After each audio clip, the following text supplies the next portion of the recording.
Bonjour tout le monde, je suis de nouveau très heureuse, très contente de vous retrouver. Aujourd'hui, on va parler d'un sujet que j'aime beaucoup, qui est l'analyse transactionnelle et tenter de faire un petit pont vers ce qu'on peut travailler en hypnose en rapport avec ça. Et aussi notre précédent sujet qui est en rapport avec nos croyances.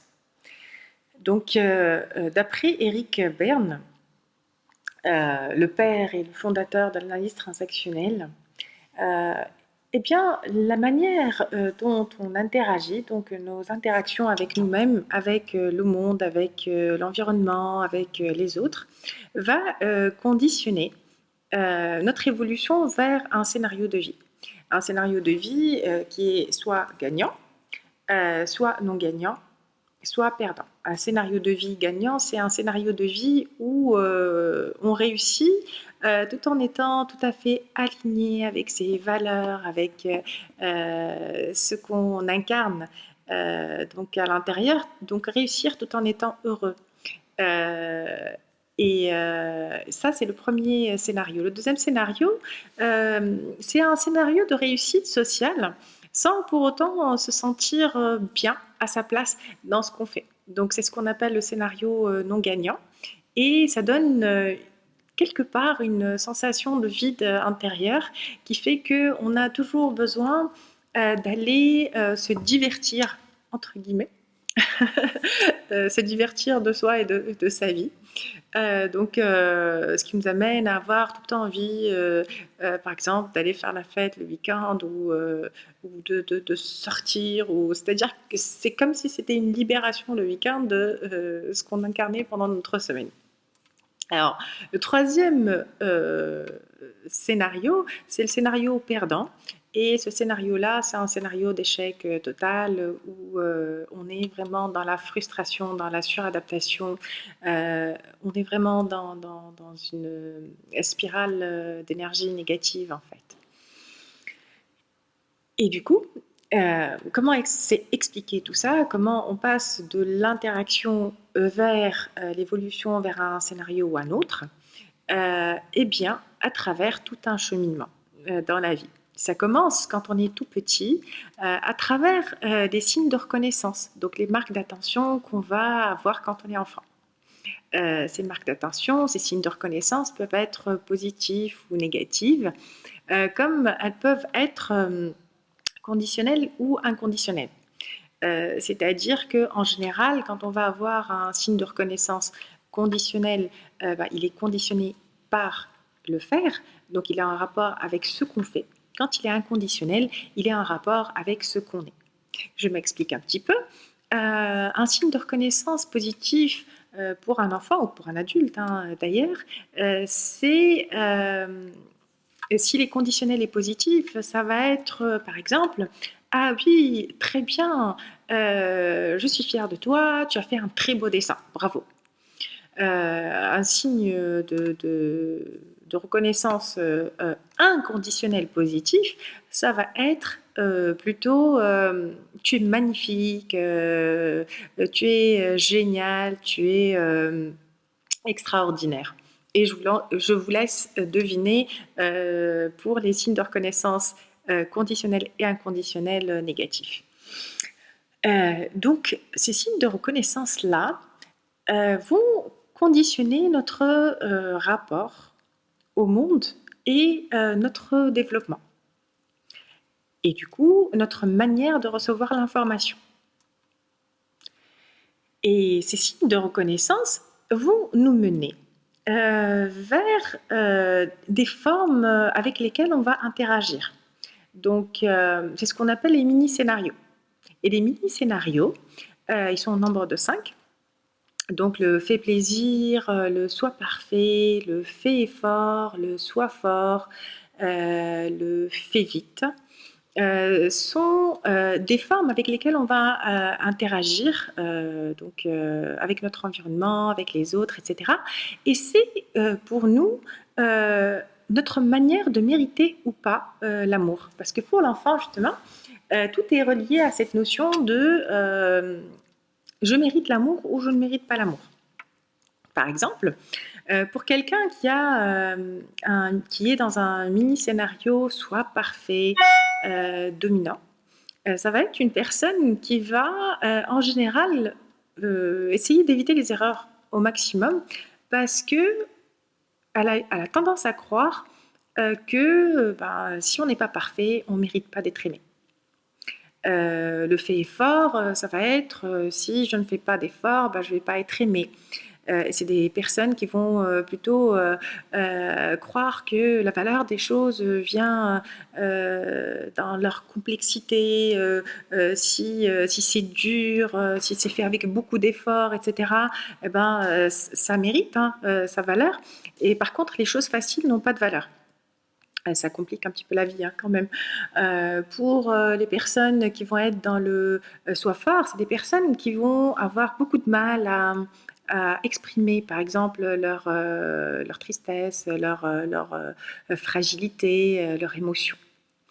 Par exemple, pour le fait plaisir, bah, ça va être des personnes qui vont avoir tendance à croire que si elles ne font pas plaisir aux autres, bah, elles ne méritent pas d'être aimées.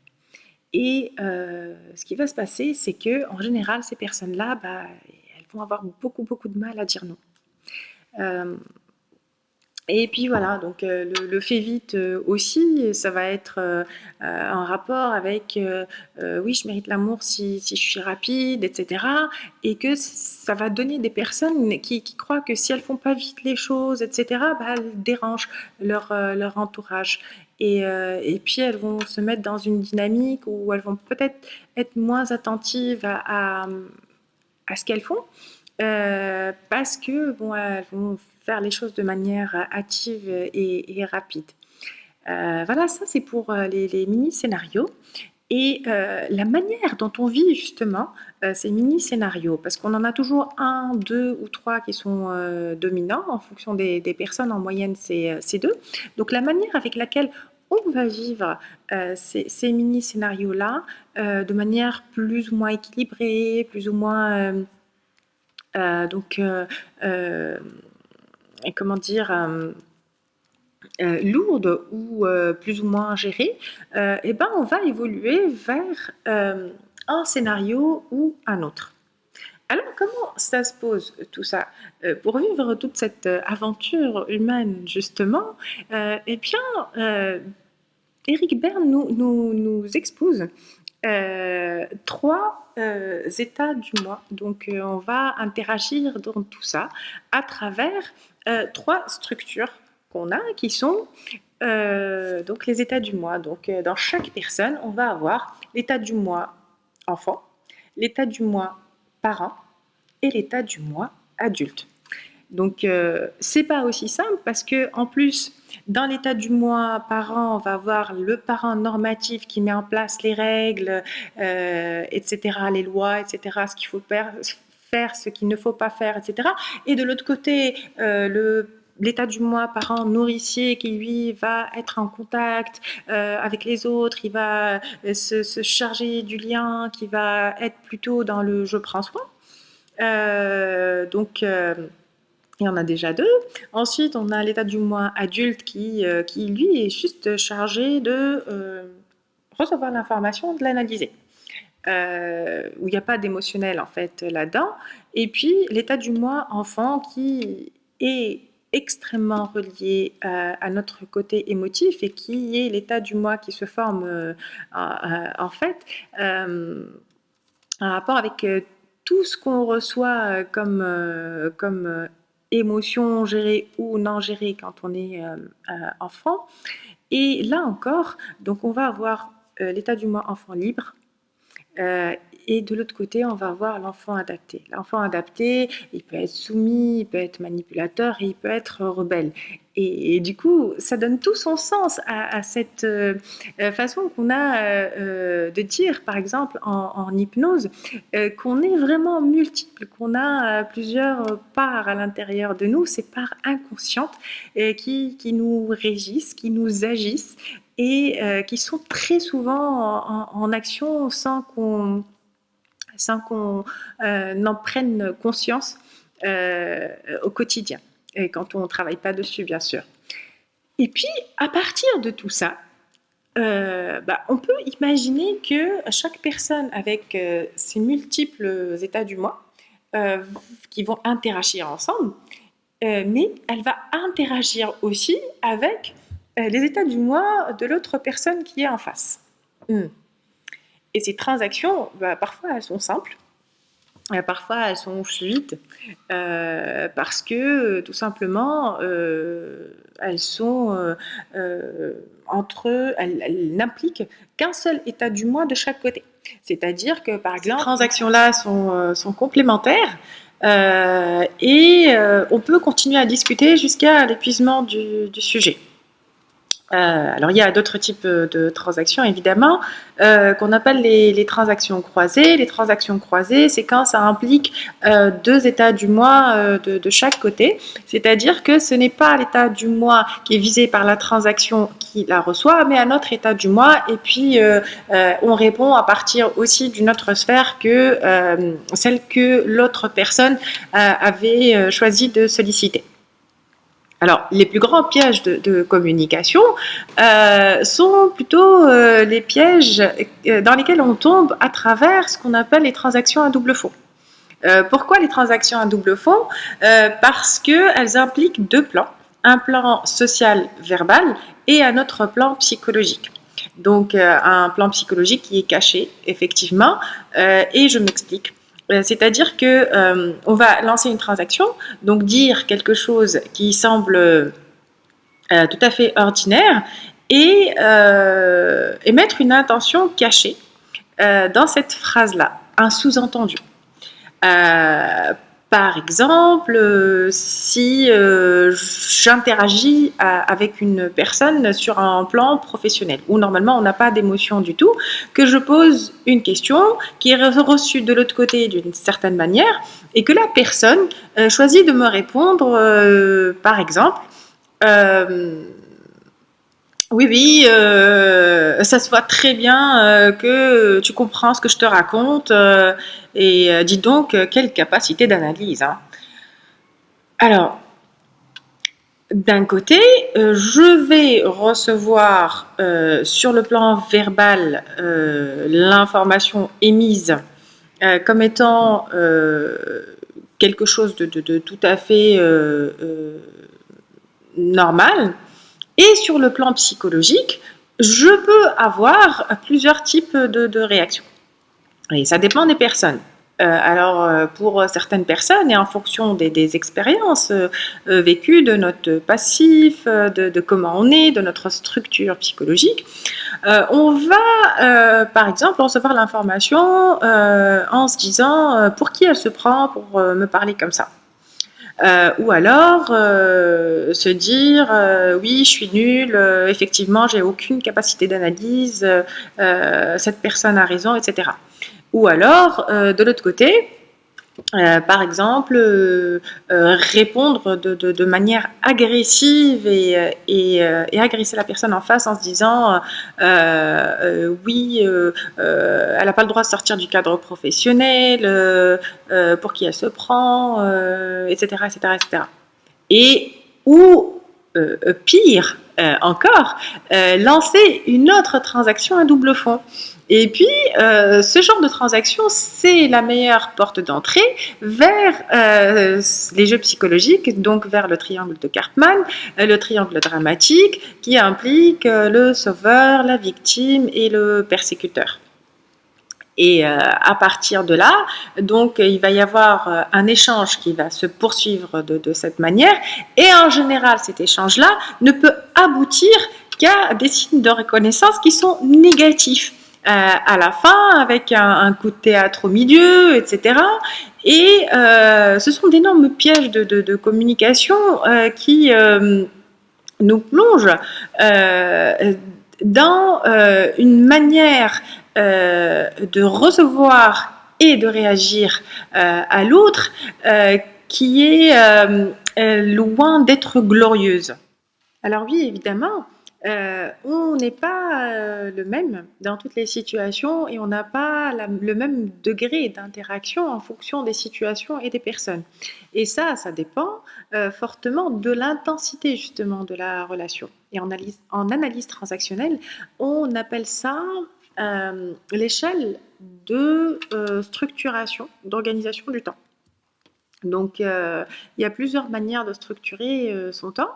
Et c'est une échelle qui détermine l'intensité dans laquelle on est au niveau de la relation. Et ce qui définit donc le passage d'un stade à un autre, c'est le fait d'être impliqué plus ou moins sur le plan émotionnel avec notre entourage. Donc, on structure son temps de plusieurs manières. Le premier niveau, c'est le niveau du retrait. Donc, il n'y a pas d'émotion, mais en même temps, il n'y a pas d'interaction. On choisit d'être en retrait. Le deuxième niveau, c'est un niveau où on reste dans le rituel, on reste quelqu'un de cordial, donc c'est simplement bonjour, ça va. Comment allez-vous? Deux, trois mots comme ça, où on n'est pas du tout impliqué avec les autres et on n'est pas du tout dans un échange en rapport avec les émotions.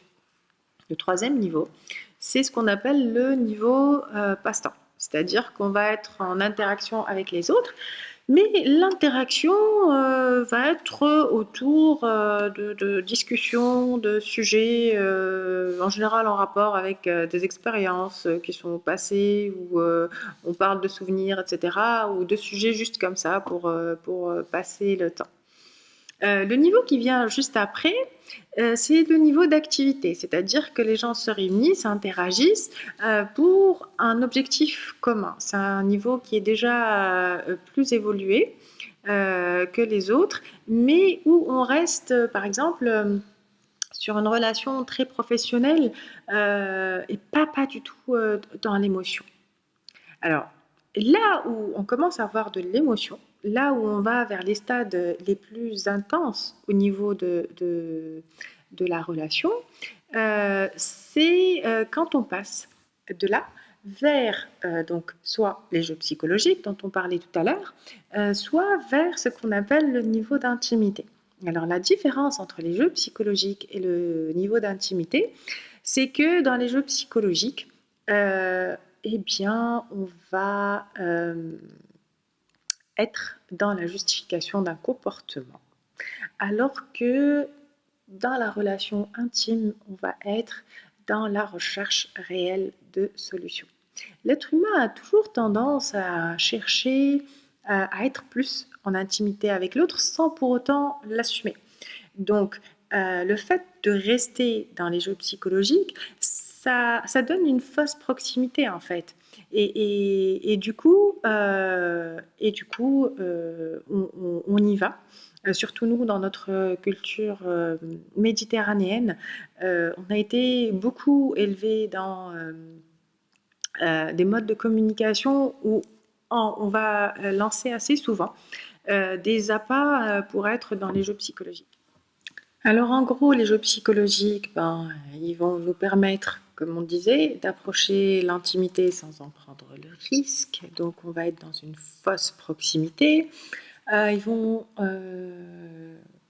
va y aller parce qu'on va être à la recherche de signes de reconnaissance. Alors on va être à la recherche de signes de reconnaissance positifs ou négatifs, parce que par exemple, quand un sauveur lance un appât à une victime, eh bien, il est à la recherche de reconnaissance.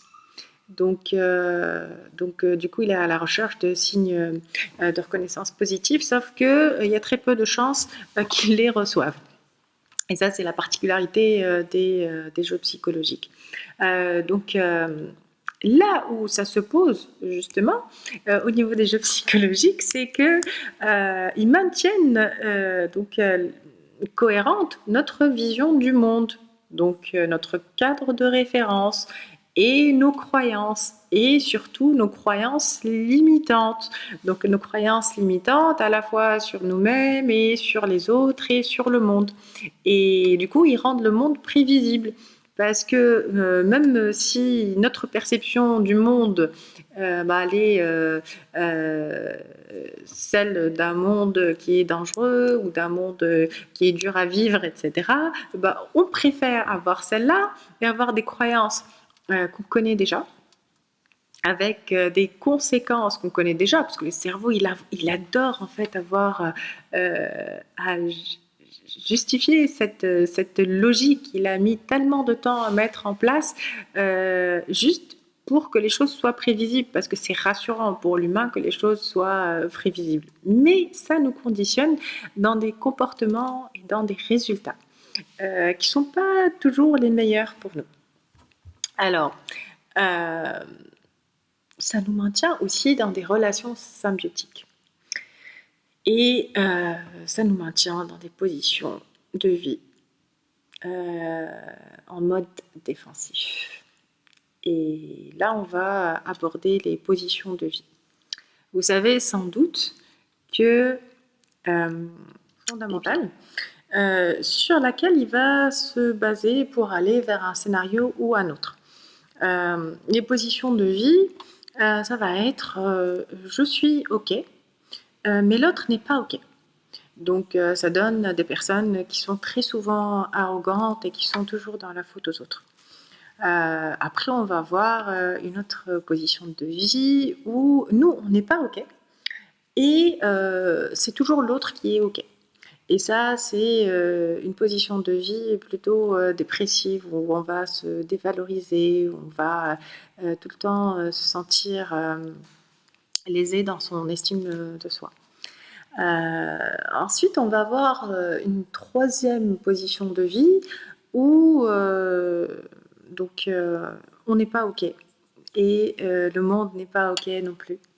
Donc ça, c'est une position de vie où on va aller vers le désespoir. En général, c'est beaucoup d'émotions négatives, beaucoup de sensations d'échec, etc.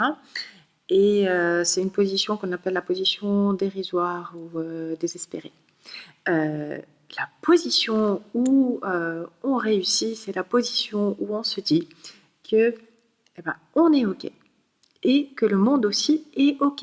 Donc les autres sont OK. C'est-à-dire, je m'accepte comme je suis et que j'accepte les autres comme ils sont. Et là, donc vous avez très bien compris que tout ça se joue autour de deux axes. Donc la confiance que j'ai en moi et la confiance que j'ai par rapport aux autres, en fait. La confiance que j'ai en l'autre. Alors à partir de ces positions de vie vont apparaître des comportements qui sont différents, donc face à soi et face aux autres, et qui vont conditionner le type de transaction qu'on va avoir. Donc autant dans notre dialogue interne face à nous-mêmes, mais aussi quand on interagit avec les autres autour de nous. Et pour revenir justement vers une solution de comment faire en sorte qu'on puisse avancer vers un scénario de vie gagnant, tout en étant aligné avec soi, avec ses valeurs, etc. Et surtout sortir de ce triangle dramatique, de sortir de ce mode de fonctionnement où soit on n'est pas OK, soit c'est l'autre qui n'est pas OK. Eh bien, on revient juste aux états du moi, donc l'état du moi par an qui est relié à tout ce qui est en rapport avec nos acquis, tout ce qui est en rapport avec tout ce qu'on a appris, nos expériences, etc. L'état du moi enfant qui, lui, est en rapport avec toute notre partie émotionnelle, et puis l'état du moi adulte qui analyse l'information. Alors, ce qui se passe en général, c'est que ces états du moi, ils interagissent de manière plutôt impulsive, donc des parts inconscientes qui se mettent en acte en fonction des stimuli qu'ils reçoivent. Et l'idéal, c'est que on puisse utiliser toutes ces facettes-là, tous ces états du moi, en fonction d'un choix.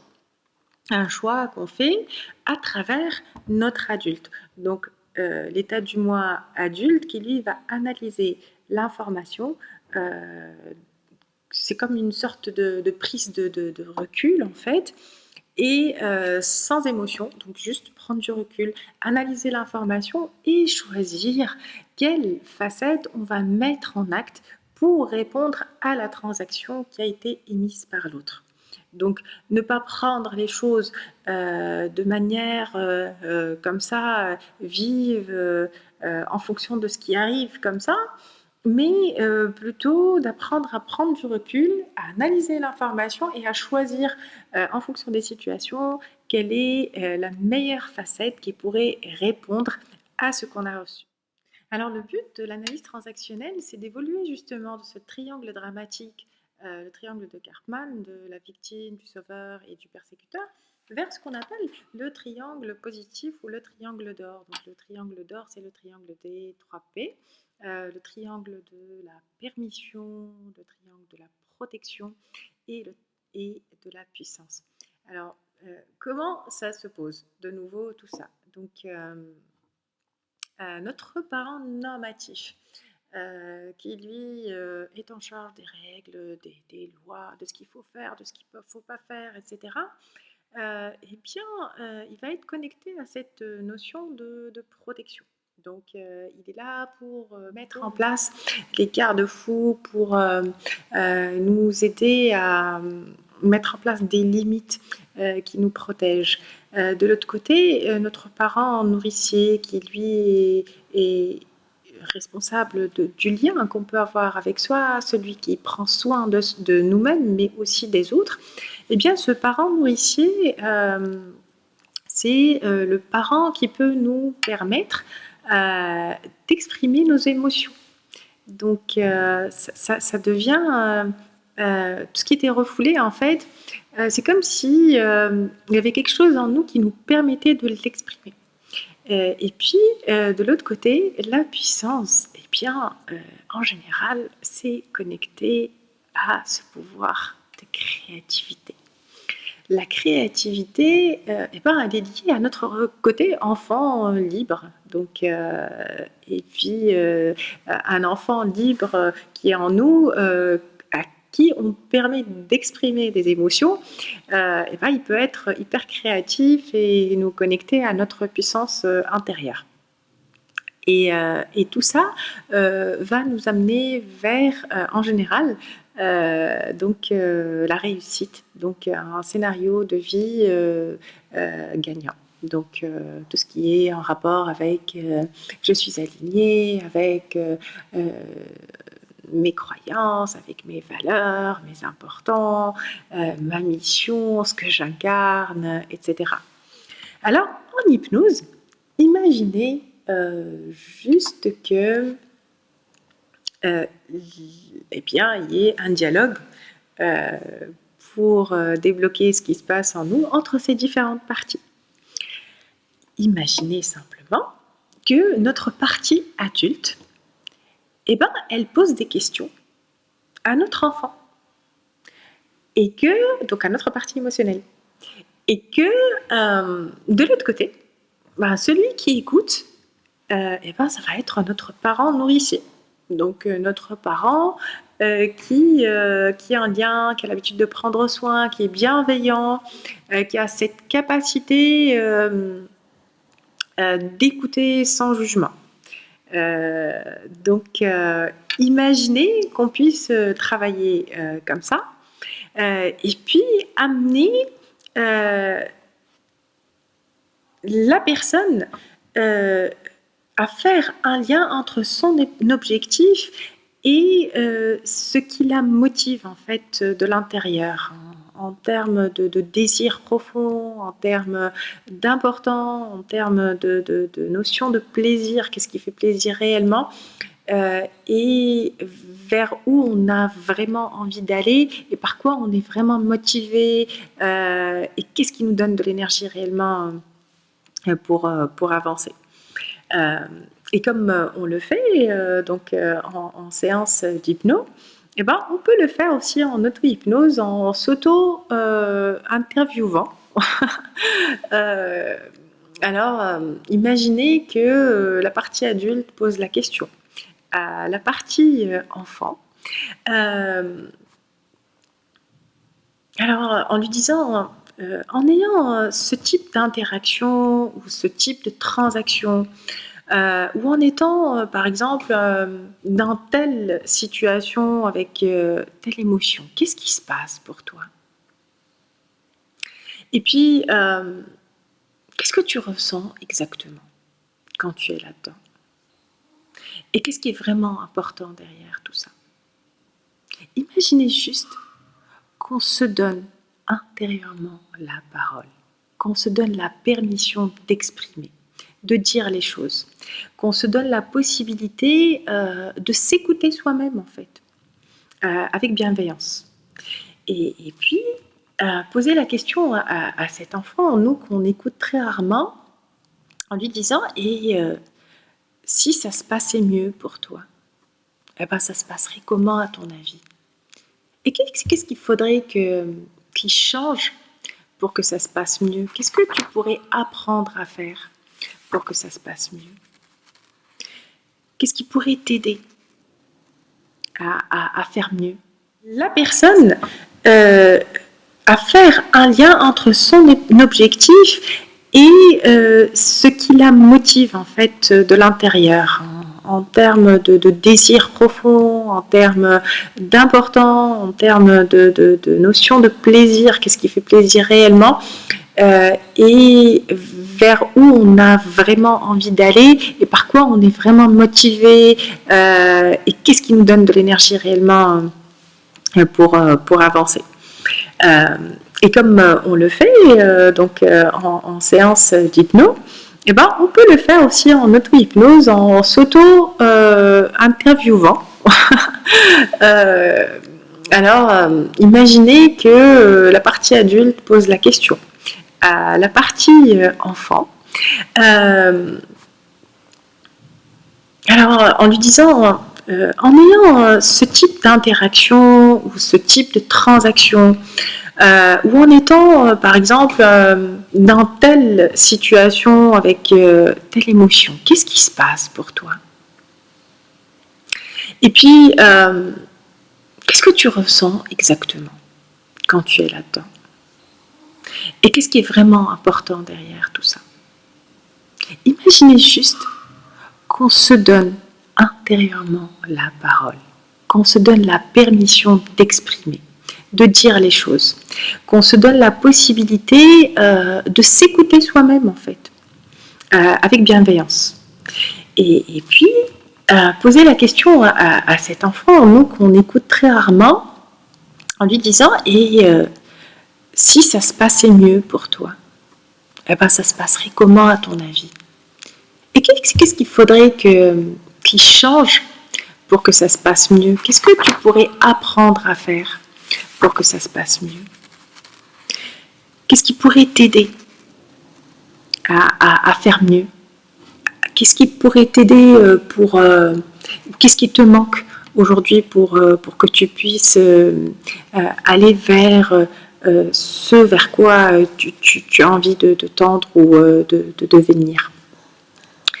Et puis, c'est comme une sorte d'auto-accompagnement pédagogique qui nous permet d'écouter le désir profond qu'on a et d'aller vers ses propres importants, donc ses propres valeurs.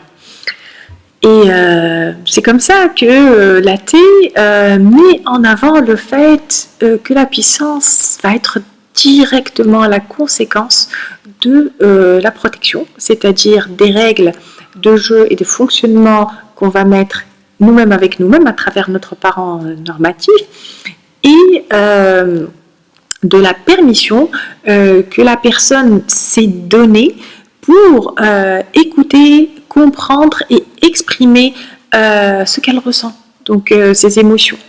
Et ça donne une puissance intérieure qui est extraordinaire parce que ça libère fortement et ça permet à cet enfant en nous de s'exprimer d'une manière très très créative. En général, on a toujours tendance, parce que c'est ce qu'on a appris, à déléguer la responsabilité de prendre soin de nous aux autres. Alors que, eh bien, les règles de l'autonomie émotionnelle, c'est que on est à 100% responsable de ses émotions, de ses comportements et de son évolution.